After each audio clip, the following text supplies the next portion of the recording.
खुद को धार्मिक कहने वाली सरकार भगवान श्री कृष्ण के प्रिय खाद्य पदार्थों दही और मक्खन तक पर जीएसटी लगाती है और बात करती है मध्यम वर्ग की हिमायती होने की।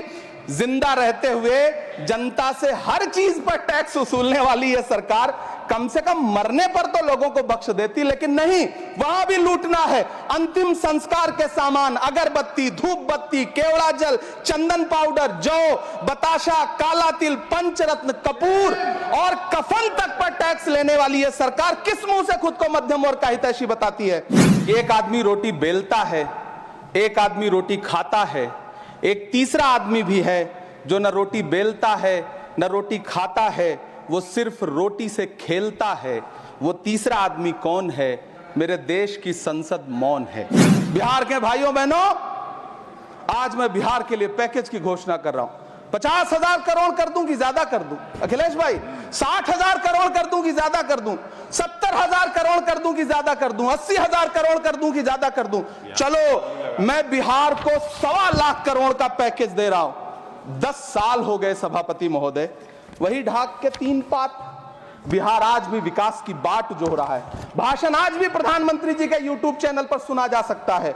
जो झूठ बोल के करता है मुतमईन सबको, वो झूठ बोल के खुद मुतमईन नहीं होता। सभापति महोदय, ये तो राहुल जी का असर है। कौन सा शब्द सर, कौन सा शब्द? झूठ। ठीक है सर, मिथ्या बोल करके, जो मिथ्या बोल के करता है मुतमईन सबको, वो मिथ्या बोल के खुद मुतमईन नहीं होता। ये राहुल जी का असर है।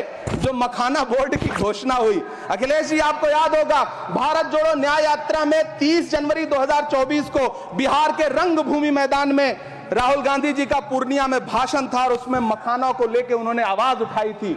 यह उनका असर है कि आपको मखाना बोर्ड बनाना पड़ा, वरना तो आप मैखाना बोर्ड बनाने वाले लोग हैं। कभी सुदामा पांडे धूमिल जी ने कहा था कि एक आदमी रोटी बेलता है, एक आदमी रोटी खाता है, एक तीसरा आदमी भी है जो न रोटी बेलता है न रोटी खाता है, वो सिर्फ रोटी से खेलता है।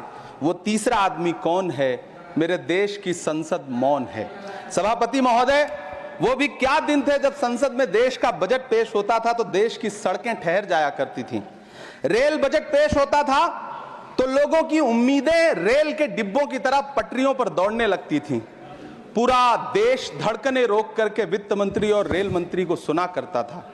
अफसोस, अब बजट पेश हो जाता है, मीडिया चैनल सरकार का महिमा मंडन करते हैं और बेचारी जनता बजट के आंकड़ों के शब्द जाल में उलझी हुई महीनों बाद समझ पाती है कि उसका तो फिर से कट गया। सभापति महोदय, पिछले 2 साल अमृतकालीन बजट पेश किए गए और इस बार एक नई शब्दावली गढ़ी गई है, तुष्टीकरण बनाम संतुष्टीकरण का बजट। सभापति महोदय, सुनने में कितना अलंकारिक लगता है ये शब्द।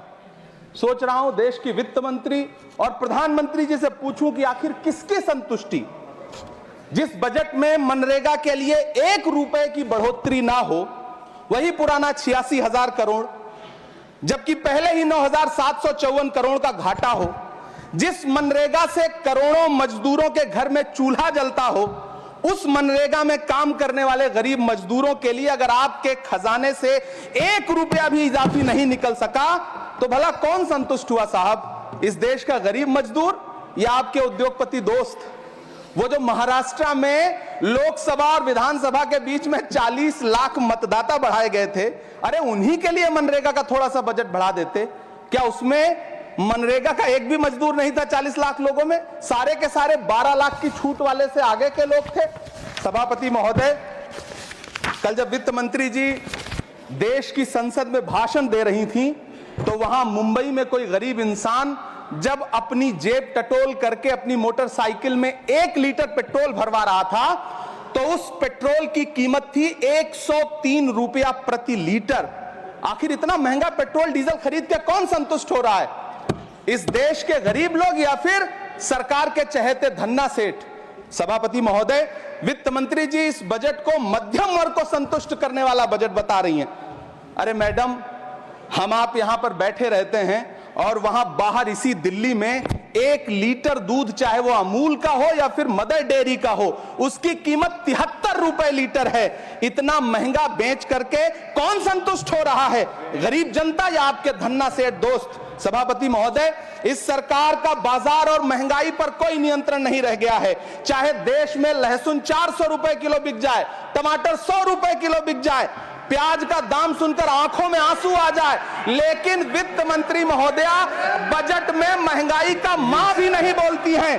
बच्चों की किताब और पेंसिल तक पर टैक्स लगाने वाले सरकार से मैं पूछना चाहता हूं कि आप मध्यम वर्ग का हितैषी बताते हैं खुद को, तो शर्म नहीं आती है? खुद को धार्मिक कहने वाली सरकार भगवान श्री कृष्ण के प्रिय खाद्य पदार्थों दही और मक्खन तक पर जीएसटी लगाती है और बात करती है मध्यम वर्ग की हिमायती होने की।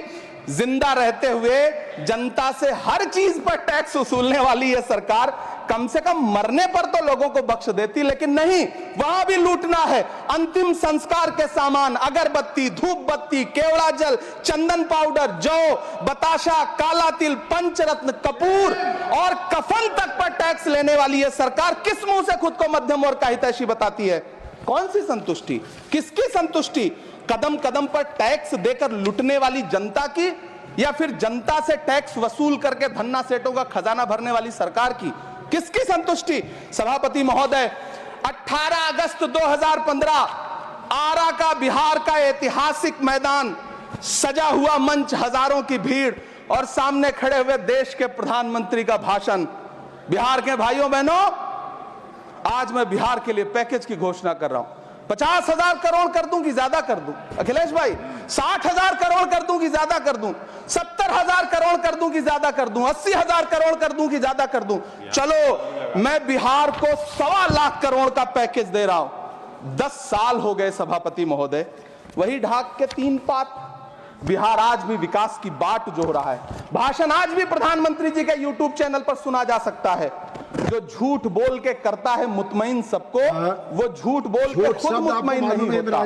सभापति महोदय, ये तो राहुल जी का असर है। कौन सा शब्द सर, कौन सा शब्द? झूठ। ठीक है सर, मिथ्या बोल करके, जो मिथ्या बोल के करता है मुतमईन सबको, वो मिथ्या बोल के खुद मुतमईन नहीं होता। ये राहुल जी का असर है।